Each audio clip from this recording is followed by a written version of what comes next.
장사꾼이 돈을 안 벌겠다고? 삼성전자가 스마트폰을 원가에 팔겠다고 하면 믿으시겠습니까? 에르메스가 가방을 재료비만 받고 팔겠다고 한다면요? 말도 안 되는 소리죠. 자본주의 사회에서 기업의 존재 목적은 이윤 추구니까요. 그런데 이 뻔한 거짓말을 전 세계를 상대로 40년째 실천하고 있는 괴짜 기업이 있습니다. 영업이익률 고작 23%. 100원을 팔면 2원만 남깁니다. 그런데 이렇게 장사해서 매년 벌어들이는 순이익이 무려 8조 원이 넘습니다. 전 세계 유통업계를 공포에 떨게 만든 공룡, 바로 코스트코입니다. 도대체 이들은 어떻게 물건을 거저주다시피 하면서 천문학적인 돈을 쓸어 담는 걸까요?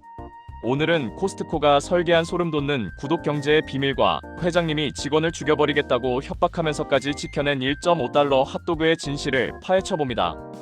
당신이 코스트코 카트를 채우며 느꼈던 그 뿌듯함, 과연 합리적인 소비였을까요? 지금 시작합니다. 15%의 저주. 코스트코 본사에는 절대 어겨서는 안 되는 철칙이 하나 있습니다. 모든 일반 브랜드 제품의 마진율은 14%를 넘기지 마라. 자체 브랜드 커클랜드 제품은 15%를 넘기지 마라. 이게 얼마나 말도 안 되는 수치인지 비교해 드리겠습니다. 일반 백화점의 마진율은 보통 40에서 50%입니다. 이마트나 월마트 같은 대형 할인점들도 평균 25에서 30%의 마진을 붙입니다. 그런데 코스트코는 딱 절반, 아니 그 이하인 15%를 상한선으로 못 박았습니다. 보통 기업 회의는 이렇습니다. 이번 신상품 마진 좀 더 붙여서 이익률 좀 올려봐. 그런데 코스트코는 정반대입니다.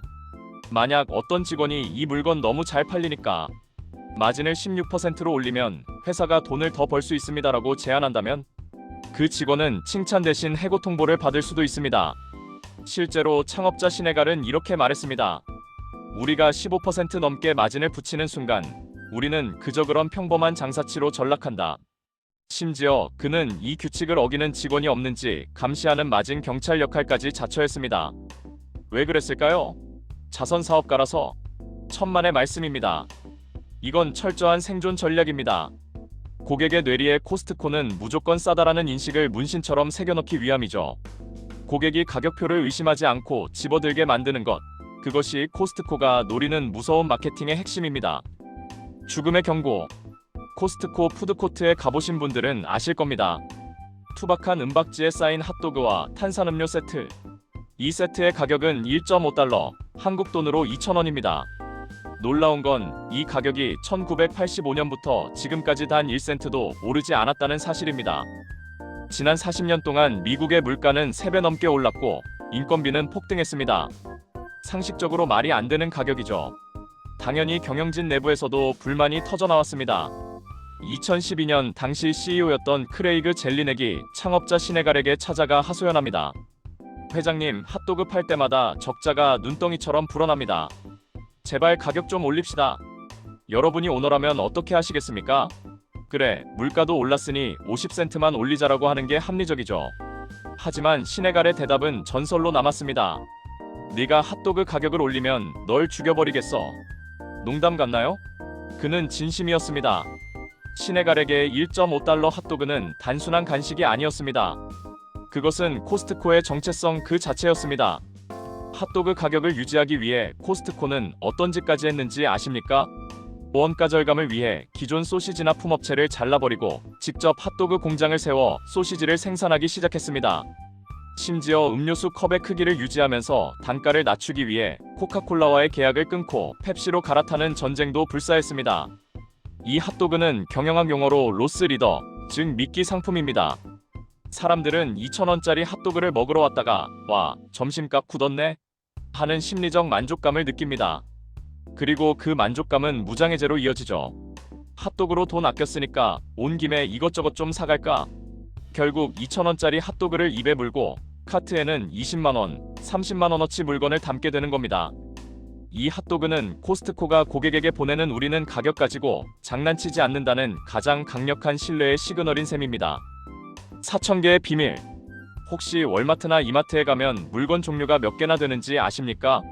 보통 대형마트는 약 14만 개에서 15만 개의 상품을 취급합니다. 치약 종류만 해도 수십 가지, 샴푸도 수십 가지죠. 하지만 코스트코는 다릅니다. 코스트코 매장 하나에 있는 품목수는 평균 4,000개 남짓입니다. 일반 마트의 30분의 1 수준이죠. 이게 무슨 뜻이냐고요? 코스트코 바이어들이 전 세계를 뒤져서 가성비와 품질이 가장 좋은 딱 한두 가지 제품만 골라놨다는 뜻입니다. 치약을 예로 들어볼까요? 일반 마트에 가면 어떤 치약을 살지 고민하느라 5분을 서성입니다. 하지만 코스트코에는 치약 브랜드가 한두 개뿐입니다.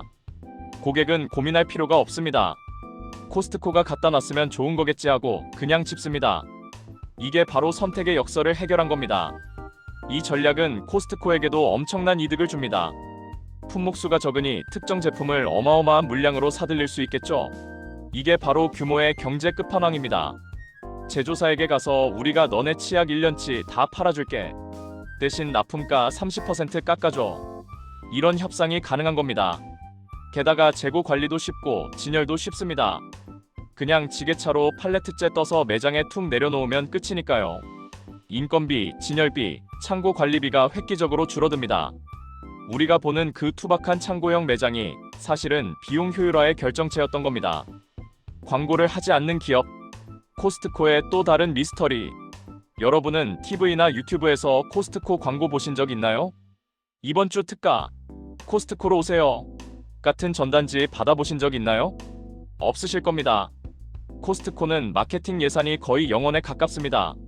일반 유통기업들이 매출의 2~3%를 광고비로 쓸 때 코스트코는 그 돈을 아낍니다. 그리곤 그 아낀 돈을 다시 가격 인하에 쏟아붓습니다. 아니면 직원 월급을 더 줍니다. 여기서 아주 흥미로운 포인트가 나옵니다. 코스트코 직원의 시급은 유통업계 최고 수준입니다. 미국 기준으로 월마트 직원보다 훨씬 높은 임금을 받고 의료보험 혜택도 파격적입니다. 월가 투자자들은 처음에 이걸 비난했습니다. 직원한테 돈을 너무 많이 퍼줘서 주주 이익을 해친다고요. 하지만 결과는 어땠을까요? 직원들의 이직률이 업계 최저 수준으로 떨어졌습니다. 직원이 자주 바뀌지 않으니 숙련도가 올라가고 새로운 직원을 뽑고 교육하는 비용이 사라졌습니다. 결국 고임금이 장기적으로는 저비용 구조를 만든 겁니다. 행복한 직원이 친절하게 고객을 대하니 고객 만족도는 덤으로 따라왔고요. 광고비 안 쓰고 직원 잘 대우해서 그 혜택을 다시 가격 경쟁력으로 돌리는 선순환. 이게 바로 코스트코에 보이지 않는 무기입니다. 진짜 상품은 회원권. 자, 지금까지 코스트코가 얼마나 싸게 파는지만 이야기했습니다. 이제 진짜 불편한 진실, 아니 코스트코의 천재적인 수익 구조를 밝힐 시간입니다. 앞서 말씀드렸죠? 물건 팔아서 남는 마진율은 2~3%도 안 된다고. 그럼 그 수조 원의 이익은 어디서 나오느냐? 바로 여러분 지갑 속에 있는 회원권입니다. 코스트코 전체 영업이익의 약 70~80%가 바로 연회비에서 나옵니다. 이게 무슨 말이냐면 코스트코는 사실 유통업을 하는 척하지만 본질은 멤버십 구독 서비스 기업이라는 겁니다. 물건은 그냥 회원들을 끌어모으기 위한 미끼일 뿐이고 진짜 상품은 코스트코 입장권 그 자체인 셈이죠. 여기엔 아주 교묘한 심리학이 숨어 있습니다. 일단 3만원, 8만원 내고 회원권을 끊으면 사람 마음이 어떻게 되나요? 본전 생각이 납니다. 이걸 경제학에서는 매몰 비용 효과라고 하는데요. 내가 낸 연회비가 얼마인데 동네 마트 가면 손해지. 휴지 하나를 사도 무조건 코스트코 가서 사야 해. 스스로를 코스트코에 묶어두는 이른바 락인 효과가 발생합니다. 코스트코의 재계약률은 전 세계적으로 90%에 육박합니다. 한번 발을 들이면 10명 중 9명은 평생 회원이 된다는 뜻입니다. 더 무서운 건 코스트코는 이 연회비 수조 원을 물건 하나 팔기도 전에 매년 초에 현금으로 미리 챙긴다는 겁니다. 이 막대한 현금 유동성은 기업 입장에서 엄청난 무기가 됩니다. 재고 부담 없이, 마진 걱정 없이 앉아서 돈을 버는 구조. 넷플릭스가 구독료로 돈을 벌듯 코스트코도 구독료로 돈을 버는 플랫폼 기업이었던 겁니다. 마무리. 당신은 소비자인가요? 팬인가요? 코스트코 매장에는 시계가 없습니다. 창문도 없습니다. 미로처럼 쌓인 거대한 물건 더미 속에서 길을 잃게 만듭니다. 이걸 그들은 보물찾기라고 부릅니다. 유명 브랜드 패딩을 뜬금없이 여름에 갖다 놓고 명품 가방을 라면 박스 옆에 툭 던져 놓습니다. 지금 안 사면 다음엔 없을걸? 고객의 조바심을 자극해 충동 구매를 유도하는 고도의 전략이죠. 자, 이제 정리를 해보겠습니다. 코스트코는 우리에게 말합니다. 우리는 당신의 편입니다. 우리는 마진을 적게 남깁니다. 맞습니다. 그들은 약속을 지킵니다.